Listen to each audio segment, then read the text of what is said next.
إذا كان هناك.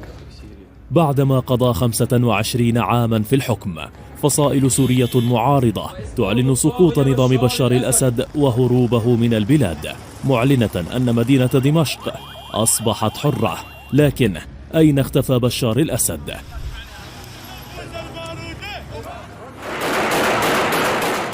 وكالة رويترز نقلت عن مسؤولين سوريين رفيعي المستوى أن الأسد غادر على متن طائرة من دمشق إلى وجهة غير معلومة، فيما قال موقع أكسوس إن بشار الأسد غادر دمشق في منتصف الليلة الماضية وتوجه إلى قاعدة روسية في سوريا بنية الاستمرار من هناك إلى موسكو بحسب مسؤول إسرائيلي، غير أنه لغاية اللحظة لا توجد أي تأكيدات أو مصادر رسمية كشفت عن وجهة بشار الأسد.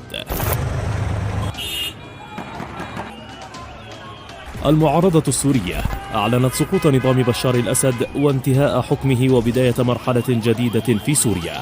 مشاهد لآلاف السوريين نزلوا للشوارع في سوريا وتركيا احتفالا بسقوط نظام الأسد، فيما قال رئيس الوزراء السوري محمد غازي الجلالي إنه لن يغادر سوريا ومستعد لإجراء انتقال سلمي للسلطة. مستعدون للتعاون معها بحيث نقدم لهم كل التسهيلات. ودعا أحمد الشرع الجولاني قائد العمليات العسكرية جميع الجماعات المعارضة في دمشق إلى الابتعاد عن المؤسسات الحكومية، قائلا إنها ستظل تحت إشراف رئيس الوزراء السابق حتى يتم الانتقال المنظم للسلطة.